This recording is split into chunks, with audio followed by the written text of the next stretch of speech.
Maybe in a million years or so, somebody will take a core sample of that rock and we can have Holocene Park rather than Jurassic Park with a whole bunch of grizzly bears and moose running around.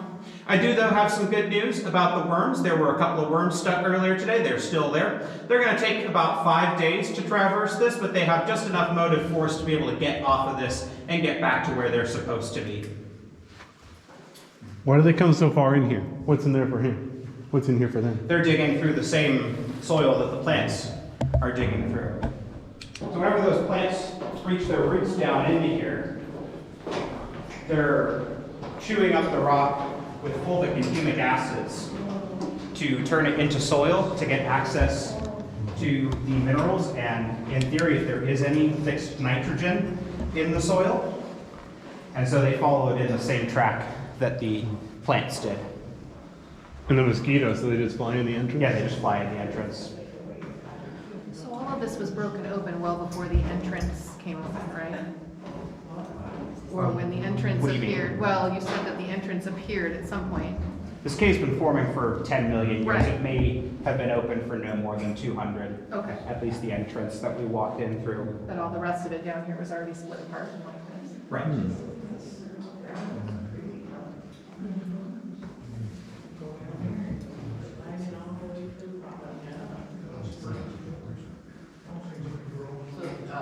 The air, where is that landing? Is it like tunneling through other areas?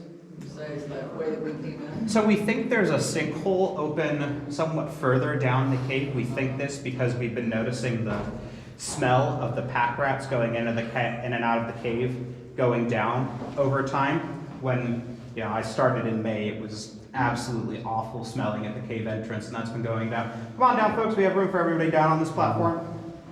And that smell's been going down ever since. Actually, very funnily, very early in the season, somebody left us a bad review on Google because they thought somebody had been smoking weed down here because the pack rat urine has a very similar smell to the odor of marijuana.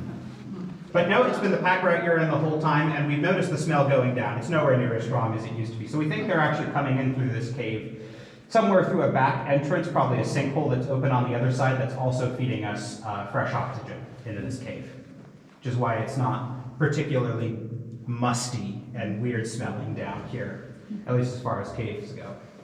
Anyway, so we're down here. We've come in about 500 feet laterally and descended about 100 feet vertically, something you're definitely going to be feeling in your legs as you walk back up out of here. No word on when we're getting that elevator yet. Down there, the cave continues for another 700 feet. There are a couple of obstacles that prevent us from visiting it, including a couple of tight squeezes and a few rooms that you'd have to snorkel through freezing cold water to get to the other side of. So we leave that one for the pack rats to explore and for nature to maintain. Speaking of pack rats, the largest of their nests is over there. We think this one may have been forming for as much as 10,000 years. Would have started forming right as the ice age was ending in this part of the world, and the large Purcell lobe of the Cordilleran ice sheet was retreating back into Canada at that time. These things are very scientifically interesting because they are that old. They can incorporate a lot of local and global geologic history.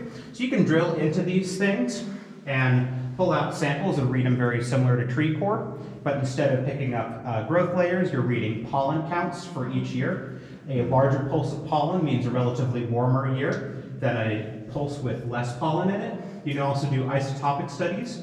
The ratio of oxygen 16 to 18 found in the organic material trapped down in there can give you a pretty decent idea of what global climate was like back in the day. And also there's just a certain amount of organic material from extinct plants and animals down there. Weird things that used to walk across the Americas, like the 8-foot tall ground sloth that could swallow avocados whole, bison latifrons that had a 6-foot wide horn span, or weird things like the North American camel and the North American cheetah that preyed upon it.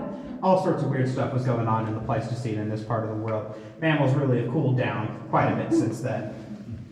Anyway, I would like to give you guys a taste of what this cave would have appeared like to the very first people who came down in here. So I'm going to turn the lights off really briefly,